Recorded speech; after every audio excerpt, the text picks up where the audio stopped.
Agora sim, né? A nossa irmã Paulo Shoa vai fazer uso da palavra. Meus queridos e amados irmãos em Cristo, muito boa noite. Boa noite. Muito melhor. Muito obrigada. Muita paz aí para todos nós. Que Deus nos abençoe, que Deus nos ilumine, que possamos estar aqui inteiros, dispostos a aprender. Eu aprendo com vocês, vocês aprendem com as lições que eu trouxe dos nossos abnegados irmãos aqui através dos livros. E assim a gente vai seguindo nossa caminhada aqui na Terra. Agradecer a Mauri, Luiz e a Miriam, não é isso? Fazem parte hoje aqui da mesa. Muito obrigada pelas energias de vocês. A Maria, que é nosso anjinho cantador e nos encanta com seu abraço, com seu carinho. A Mário, que é sempre bom revê-lo, Mário. Essa energia boa, essa energia do bem. Você transmite muita paz para as pessoas. E alguns rostinhos conhecidos também, eu quero agradecer algumas pessoas que vêm, estão sempre aqui no SEAR e que eu vejo também em nossas palestras em outros centros que a gente faz. Muito obrigada também. Agradecer a espiritualidade amiga pela oportunidade de estarmos aqui e de podermos falar sobre o suicídio, que, como o nosso irmão colocou, existem ainda muitos tabus e a gente precisa falar, e é falando que a gente ressignifica e se liberta. Falar é libertador, guardar adoece. Então, tem que colocar para fora mesmo, tá? Bom, primeira coisa para falar sobre suicídio, eu quero dizer para os irmãos desencarnados que aqui estão, que cometeram suicídio, dizer para eles que eles têm todo o meu acolhimento, o meu respeito pelo que eles fizeram, têm o meu carinho e nenhum julgamento, nunca. Dizer também para os parentes que estão aqui, especialmente pais e mães, pai e mãe, que perderam seus filhos acometidos pelo suicídio, recebam também o meu carinho, meu acolhimento e nenhum julgamento. Quero também dedicar a nossa palestra aos amigos que estão aqui, que perderam seus amigos acometidos pelo suicídio e que sofrem até hoje. Saibam que eu também os respeito, a dor de vocês. Dizer também para todos aqueles que estão aqui agora e que pensam em suicídio.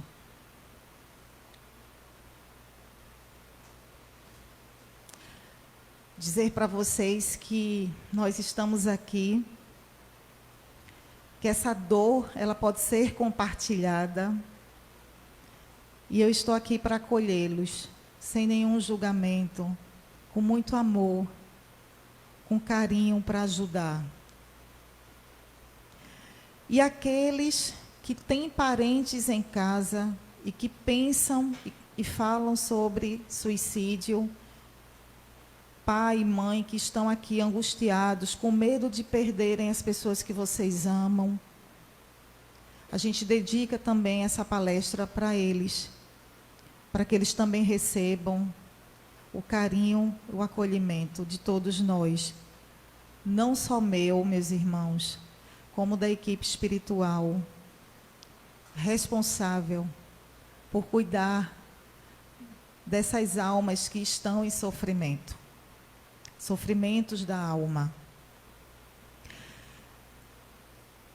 Falar sobre suicídio com vocês, para uma pessoa que graças a Deus, conheceu o Espiritismo, mas que tem um olhar muito forte no processo científico,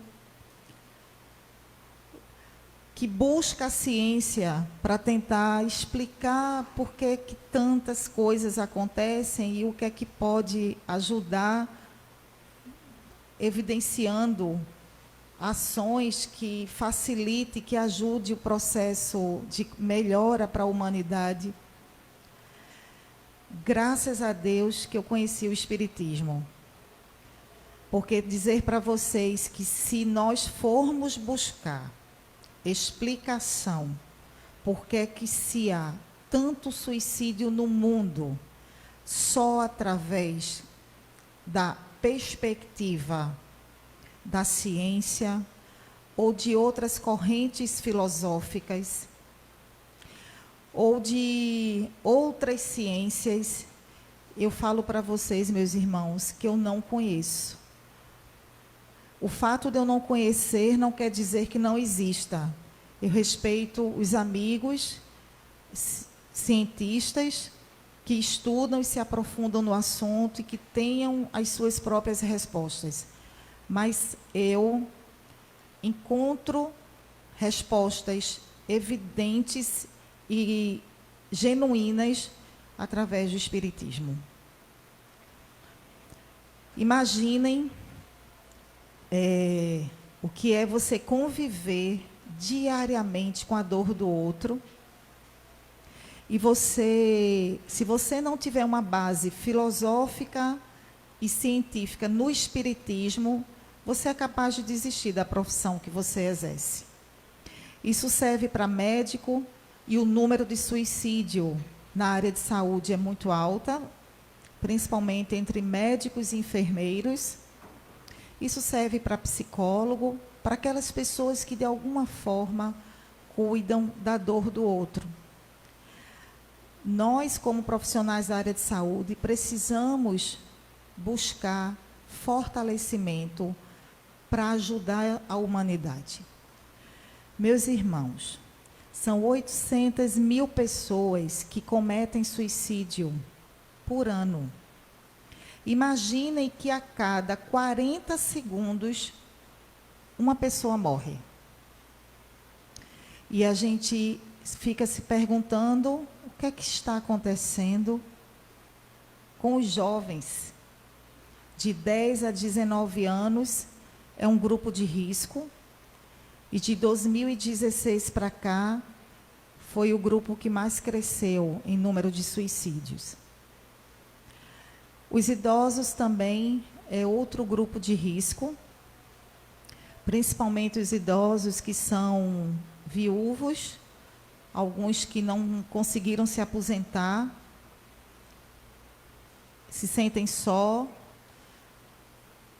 fazem parte de uma categoria que precisa de cuidados e de atenção. O Brasil, meus irmãos, no último ano, tivemos um decréscimo no número de suicídios no mundo, mas o Brasil, infelizmente, cresceu esse número. A gente tem também um grupo de risco, que são os indígenas, muito citados em diversos congressos nacionais e internacionais, que acontecem pelo mundo.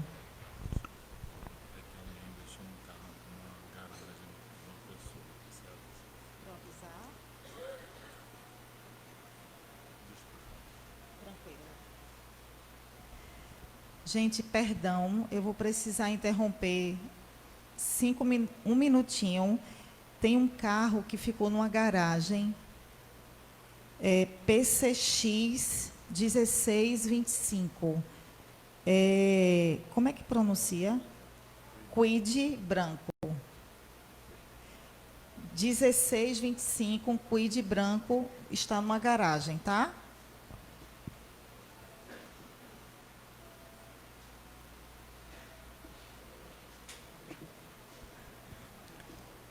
Vamos voltar para o nosso raciocínio, né? Nossas estatísticas.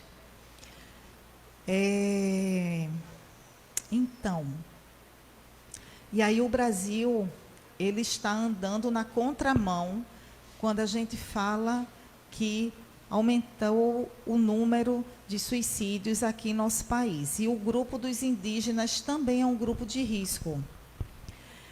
Quando a gente pensa nas cidades que sofrem mais essas questões emocionais, né, ao ponto de chegar a cometer o suicídio, a gente fala das 5 principais, que é Belo Horizonte, Porto Alegre, São Paulo, Rio de Janeiro, Recife e Salvador.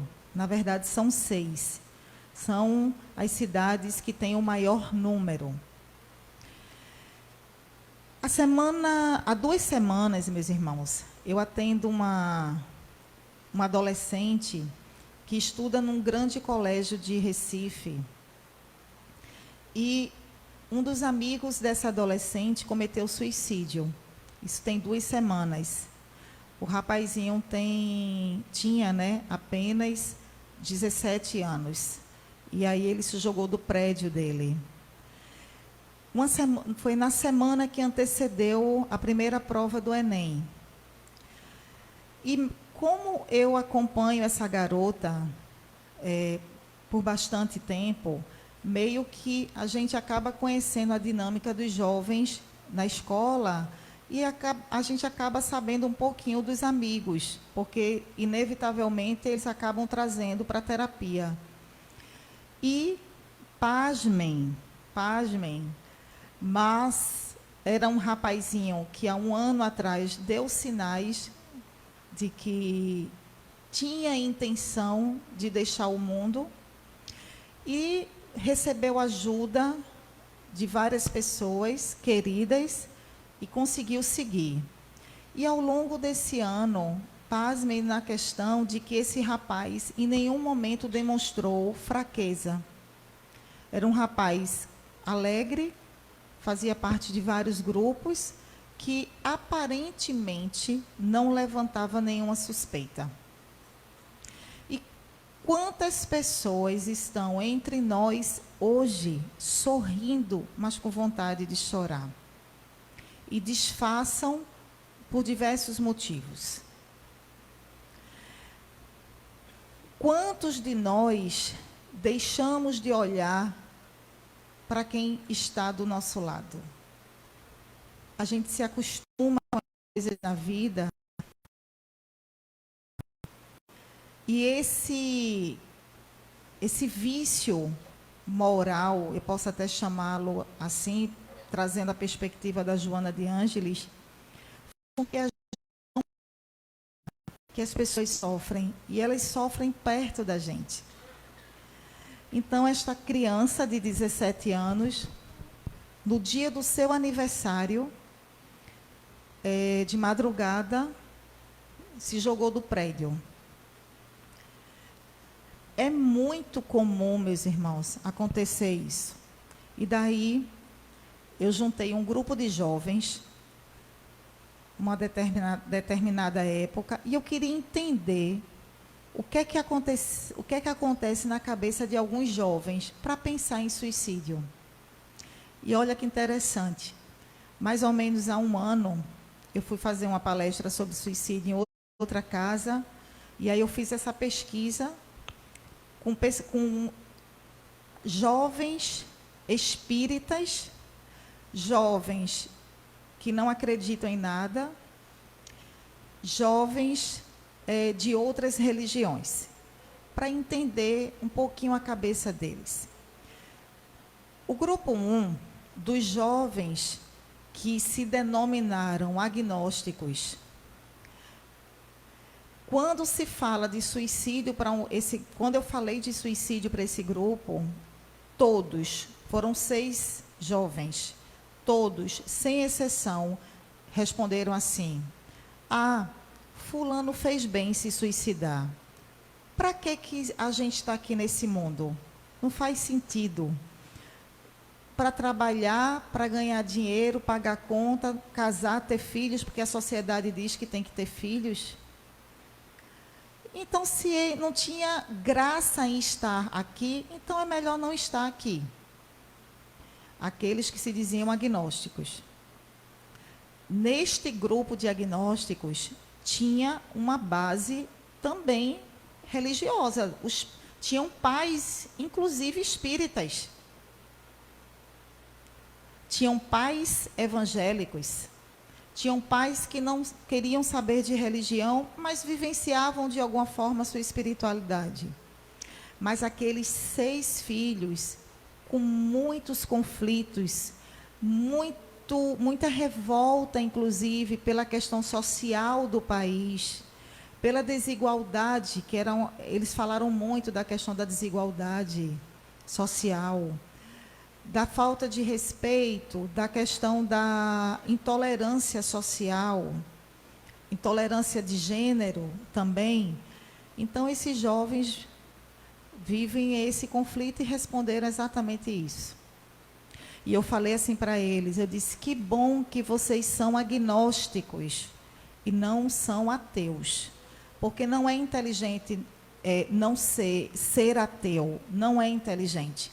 Porque quem é ateu nega a existência de Deus. Mas quem é agnóstico está dizendo que precisa de evidências que comprove determinadas coisas. Então, vocês abrem uma possibilidade da ciência se mostrar para vocês. E mais, o fato de nós não conhecermos as coisas não quer dizer que elas não existam. E eu lembro que eu levei para eles um exemplo de um grande físico, muito famoso no Brasil, Marcelo Gleiser. Recentemente ele ganhou um prêmio extraordinário. Saiu uma entrevista sobre ele, diversas entrevistas, na verdade. E o Marcelo, olha só, é um físico que estuda os astros, os planetas. E ele falou assim, que ele não nega a existência de Deus. O físico, ele se intitula agnóstico, mas diz que não nega a existência de Deus, porque o fato dele não saber ou comprovar que Deus existe, não quer dizer que Deus não exista. Assim como os vírus, assim como as bactérias. Gente, há quantos bilhões de anos existe vírus e bactérias? E a gente só conseguiu saber que eles são reais com a chegada de quem? Do microscópio.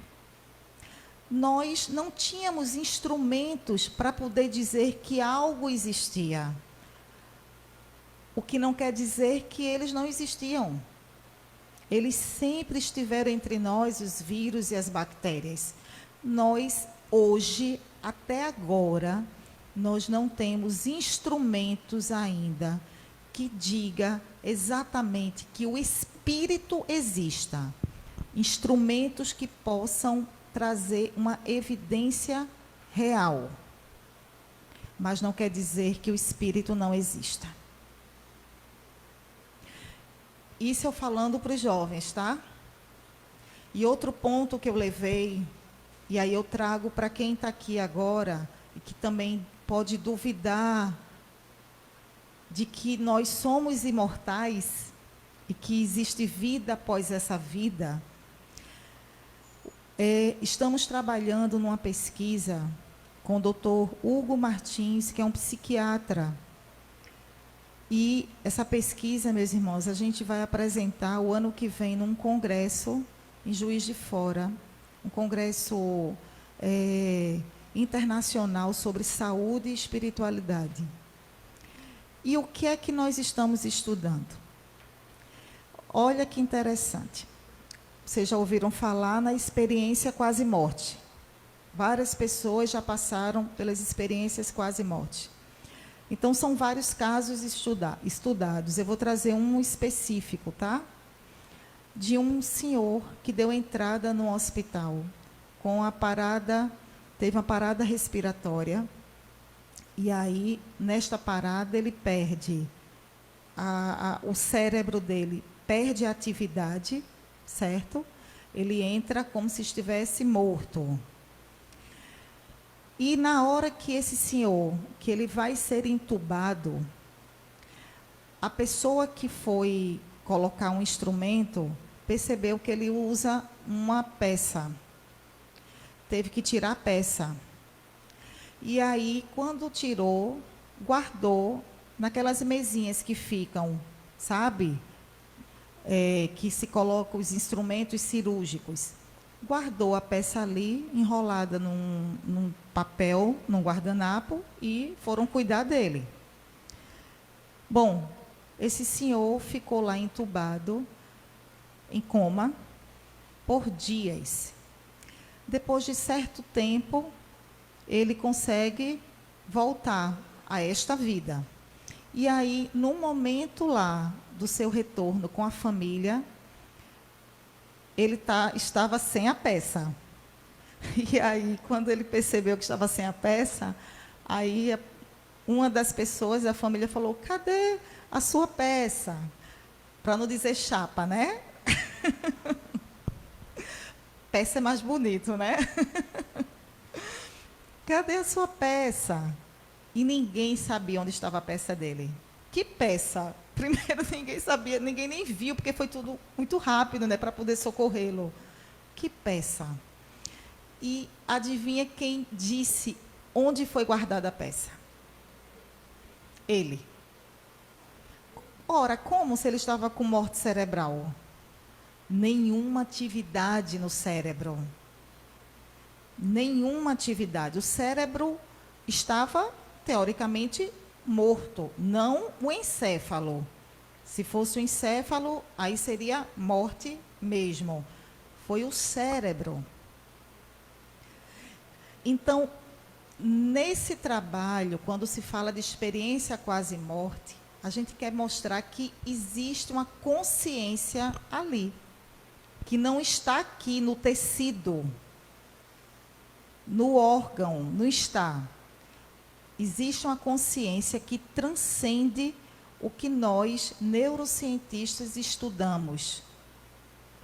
Quando se estuda todo o cérebro, meus irmãos, isso no mundo inteiro, vários neurocientistas, a gente consegue ver cada parte do cérebro e o que ele faz.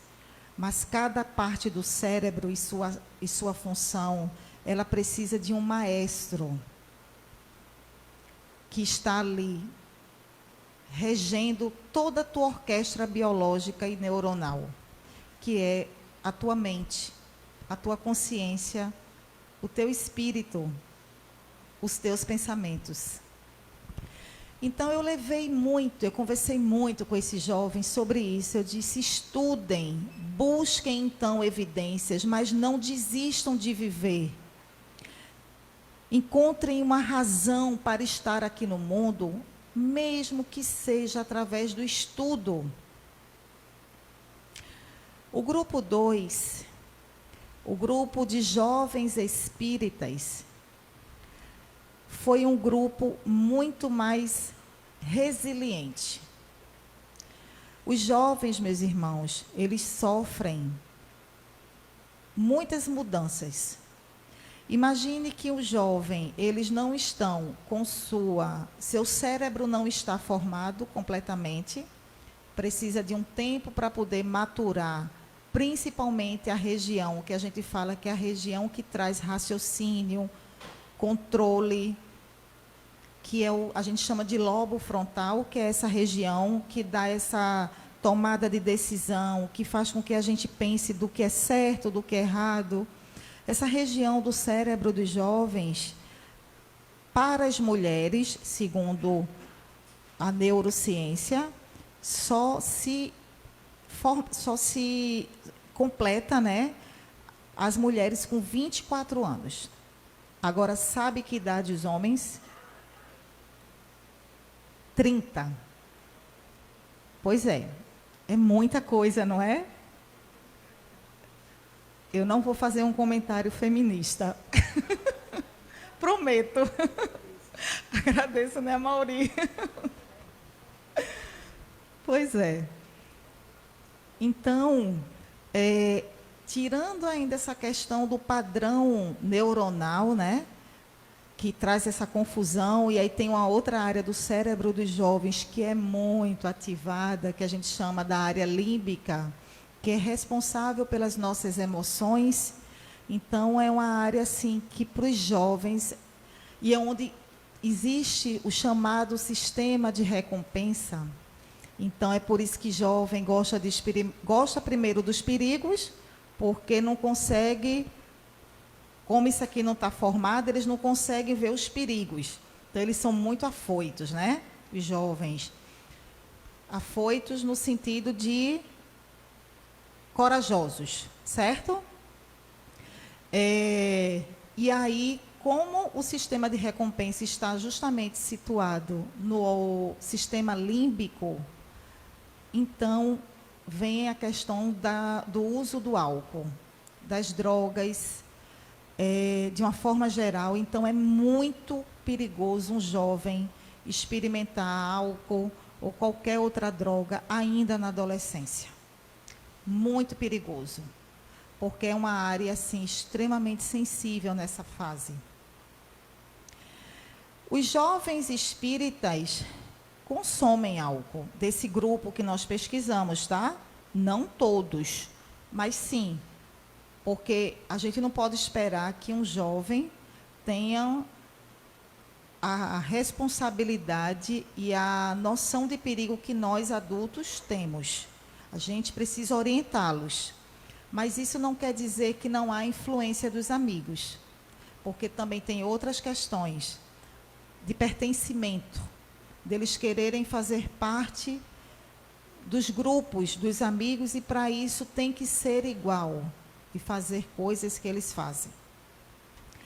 Tudo isso que eu estou trazendo para vocês, meus irmãos, são riscos que eles passam. E tem a questão hormonal, que a gente não pode jamais descaracterizar.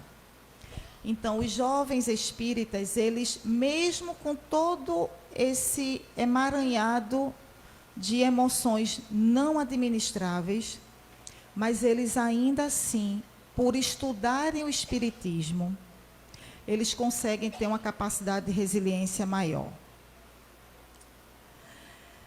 Mas tem uma coisa que me chamou a atenção no grupo dos jovens espíritas. Dos 6, 2 disseram assim: Paula, eu estou no espiritismo, mas eu não acredito no espiritismo. Eu estou porque meus pais me levam para o centro. Por que você não acredita? Porque meus pais não são exemplos de cristão. O que eu leio, eu vejo meus pais fazendo diferente. Eles brigam muito aqui em casa. Eu não aguento, por isso que eu fico muito no meu quarto. Eles se agridem muito. E meu pai também faz coisas horríveis na rua. Briga muito no trânsito. Joga lixo na rua. Isso é espiritismo? Eu não quero esse espiritismo.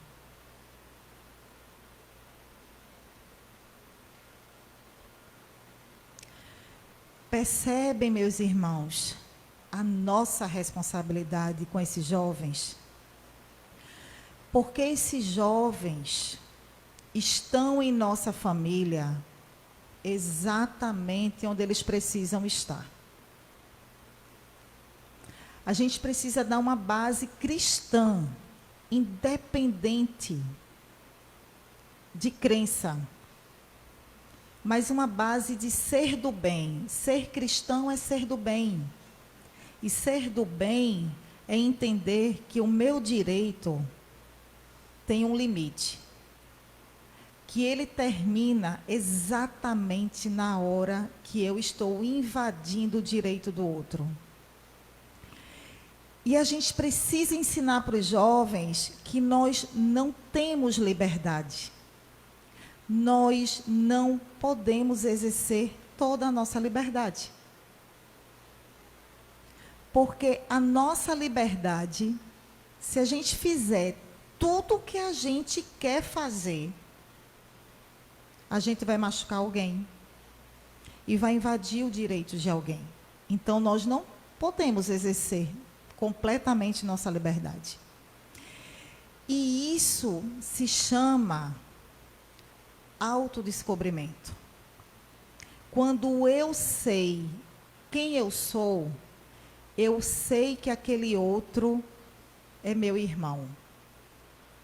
E que eu posso ajudá-lo, independente se ele é consanguíneo ou não.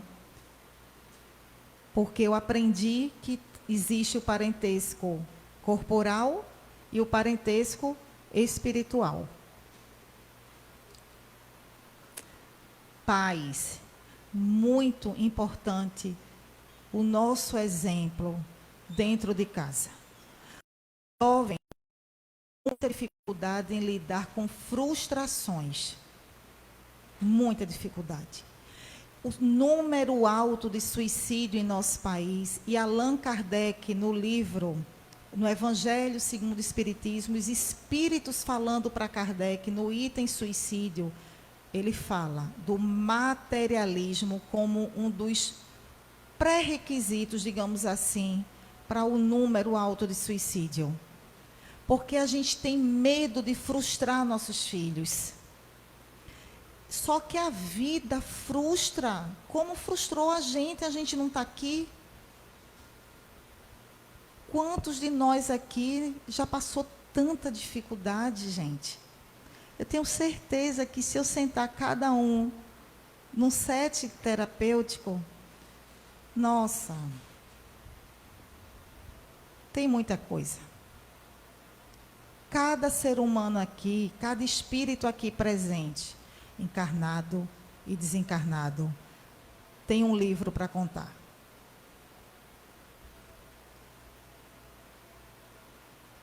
Portanto, meus irmãos, precisamos aprender a dizer não sem medo de perdê-los.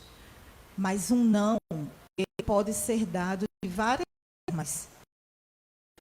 Assim para os jovens e para os pais, né? Tudo na vida é a forma, é como a gente fala. Eu posso dizer um não com carinho. Posso dizer um não com muito carinho. Mesmo que aquele jovem se revolte naquele momento, mas depois passa, porque ele já sabe que na hora quando você pode ceder, você não cede. Mas você não vai poder ceder tudo.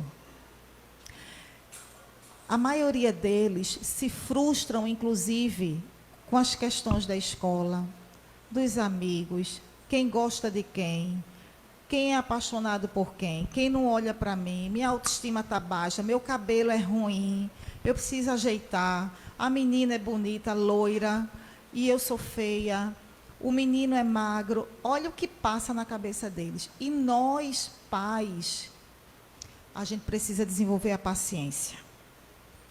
Porque eu sei que eles não dão abertura para conversar, eu sei disso. Eu sou mãe de adolescente, tá? Eles não dão abertura para conversar.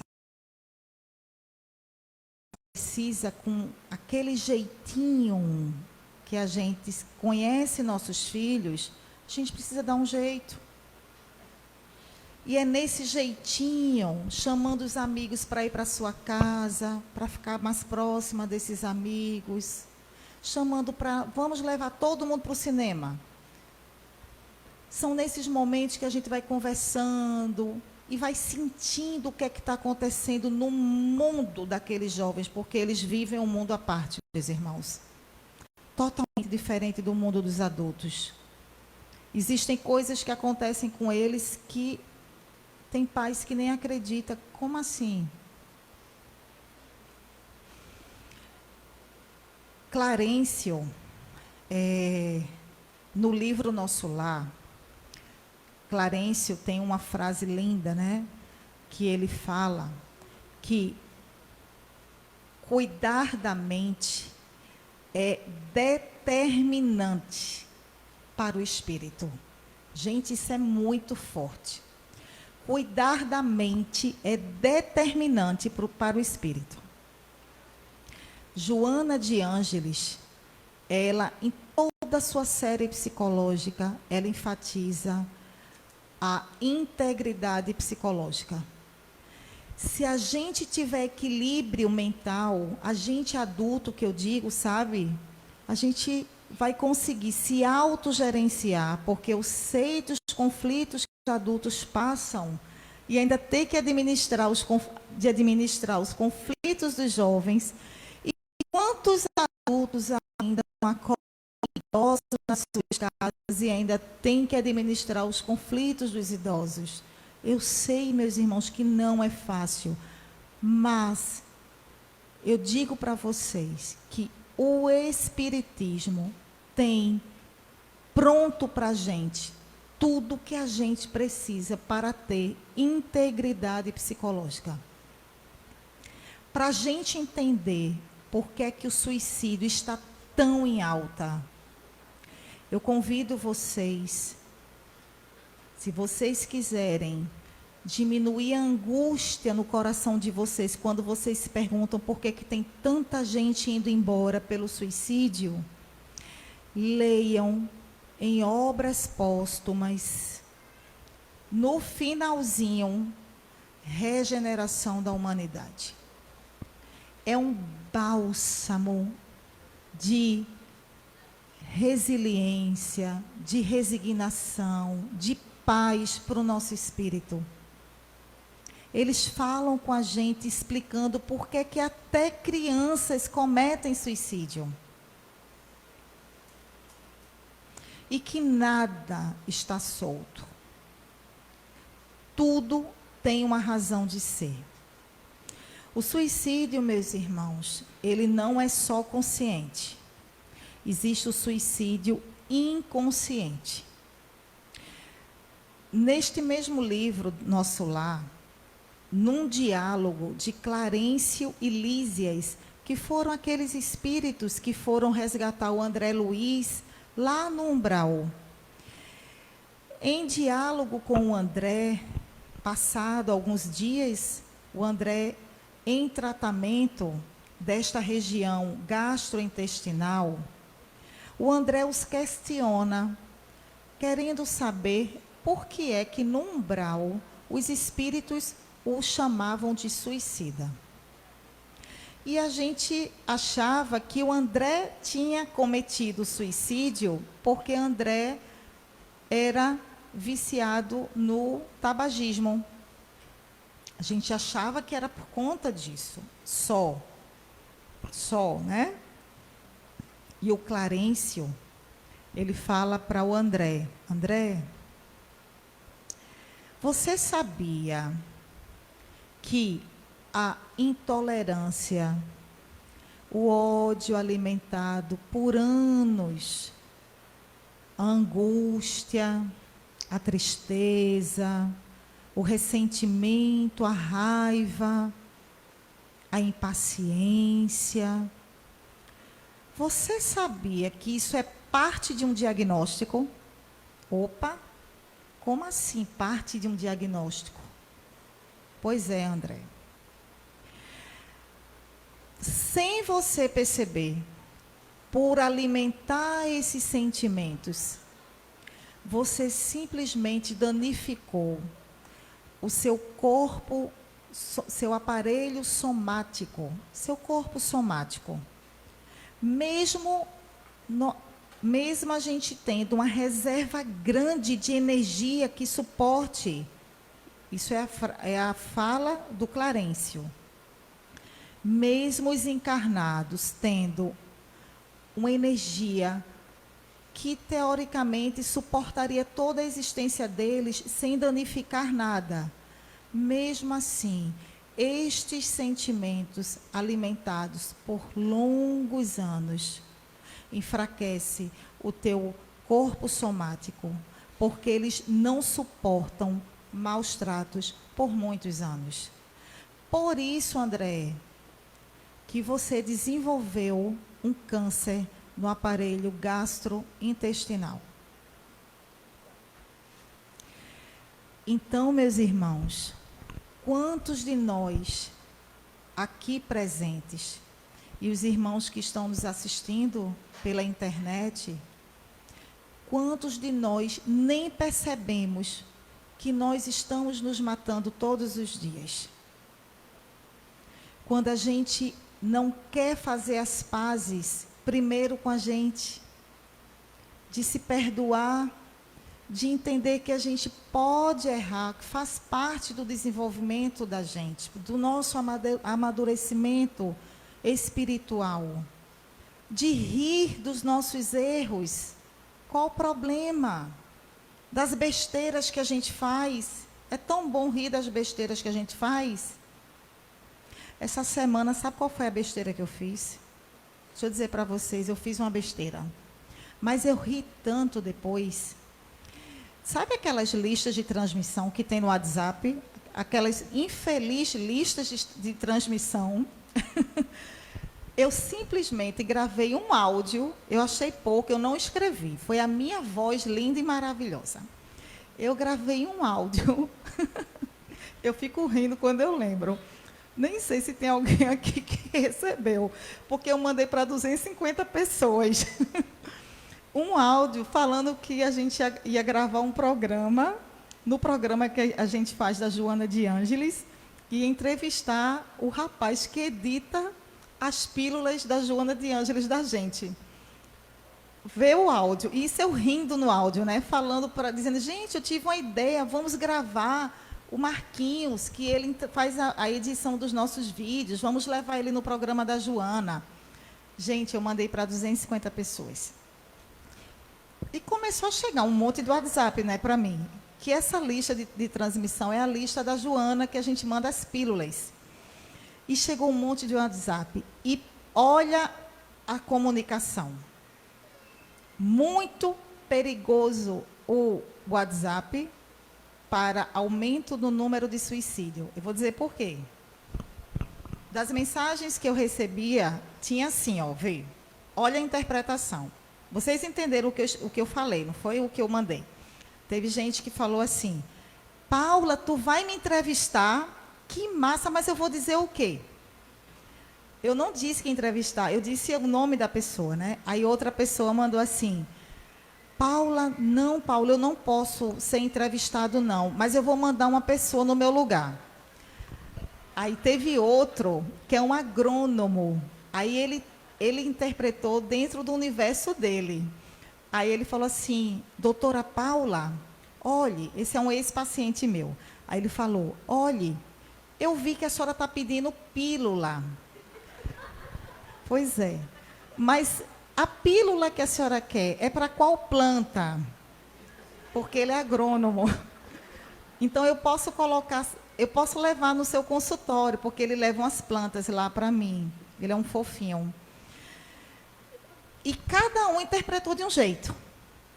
Teve outros que disseram, Paula, você mandou errado, né? Teve outros que disseram, Paula, obrigada por escutar sua voz. Enfim, aí eu saí mandei outra mensagem me desculpando, né? E rindo, morrendo de rir, dizendo para o pessoal. E aí eu falei para o marido, né? Ele está até ali atrás. Aí eu disse, amor, hoje eu fiz uma besteira gigantesca, só para 250 pessoas. E aí eu comecei a rir, né, da minha bobagem, gente. Mas se a gente se culpar, a gente não vive, porque a gente não vai acertar sempre. Em algum momento a gente erra, e é normal. E por que o WhatsApp é uma ferramenta perigosa? Porque a gente recebe muita coisa que não é verdade. E a gente acaba repassando essas coisas que não são verdades, e cada pessoa tem uma interpretação. Então, se você manda uma mensagem para alguém que já tem depressão, a pessoa vai interpretar de acordo com a dor dela. Se você manda para uma pessoa que está passeando em Orlando, ela não vai nem dar importância à mensagem, porque ela está curtindo. Mas se você manda coisas que a gente deve, até como espíritas e cristãos que nós somos, a gente deve evitar, para não proliferar essa energia que faz mal para o nosso planeta. Entende, meus irmãos? Eu só tenho 5 minutos, é isso? Certo. Então, tá. Então, como eu só tenho 5 minutos, e a gente tem muito papo ainda para a gente conversar, aí eu vou convidar vocês para a gente continuar nossa palestra quando vocês forem dormir, tá certo? A gente se encontra lá no mundo espiritual e a gente continua conversando.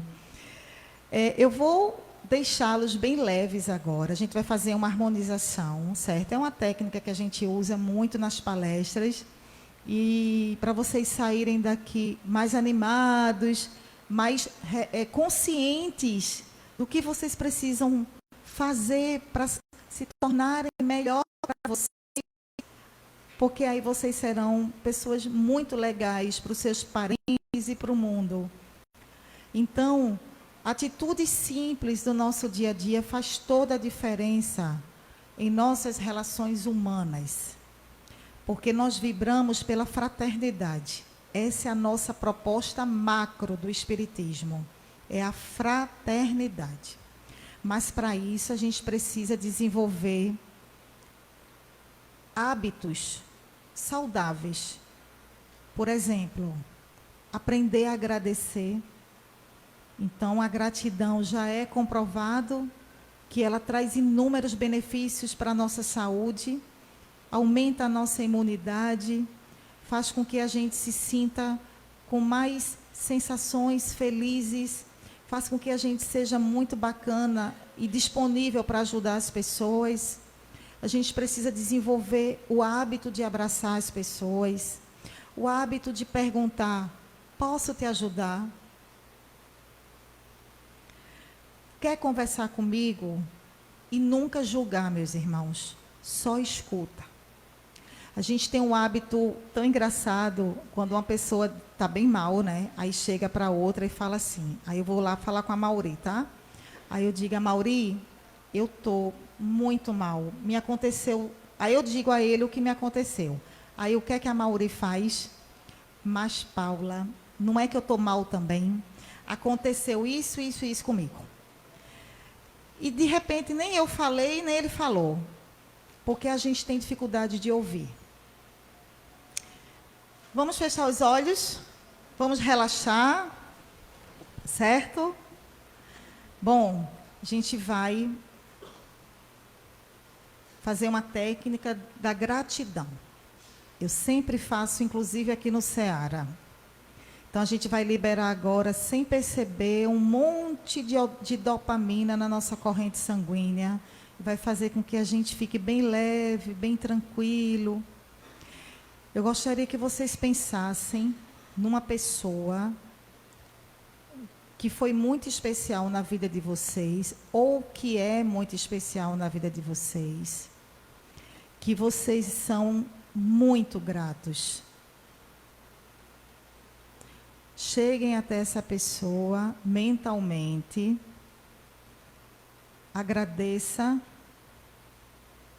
e o abrace.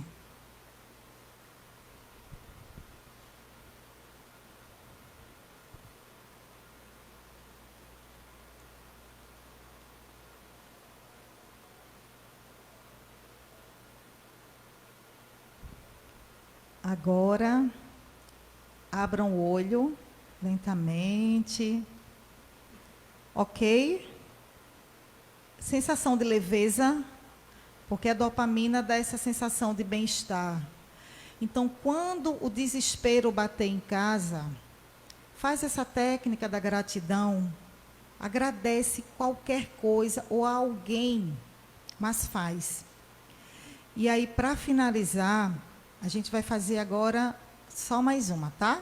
Eu vou pedir para vocês, quem puder, ficar em pé, tá certo? Mas quem puder, tá? Isso. Pois é. Bom, para aqueles desencarnados, né, que no começo a gente A gente disse que a gente iria acolhê-los, lembra? Os irmãos suicidas. A gente também convida vocês para cantar com a gente, para que vocês saiam daqui também com essa sensação boa de continuidade, de que é possível ser feliz, mesmo diante de todas as dificuldades da vida. A gente vai cantar uma música que Maria não está aqui para me salvar, mas a gente vai tentar. Mas eu sempre canto ela aqui no Ceará, certo? Daqui a pouco, Nando Cordel vai dizer, me dê os direitos autorais. Pois é. Só que a gente vai dar as mãos. Com a mão direita, a gente vai dar amor para a pessoa que está do nosso lado direito. E com a mão esquerda, a gente vai receber amor de quem está do nosso lado esquerdo. Só que vocês vão dar as mãos, tá? Recebe assim, tipo assim, Mauri, me dá a tua mão. Assim, ó, eu estou aqui para receber dele. Aqui você me dá, certo? E aqui, que tem um irmão desencarnado, eu vou dar amor para ele, certo? E vocês dois precisam pegar nas mãos aí, tá? Vamos trocar energias. Vocês conhecem A Paz no Mundo Começa em Mim? Topa cantar? Vamos nessa? Vamos lá. Júnior, qualquer coisa salva a gente. 1, 2, 3. A paz no mundo começa em mim. Se tenho amor, com certeza sou feliz. Se faço bem ao meu irmão, tenho a grandeza dentro do meu coração. Chegou a hora da gente construir a paz. Ninguém suporta mais o desamor. Paz, pelas crianças. A natureza. Paz, pela coragem de mudar. Paz, um mundo novo. Paz, pela beleza de te amar. Que Jesus abençoe, que Jesus ilumine, que os bons espíritos de luz estejam com todos vocês, em seus lares e em seus corações. Gratidão.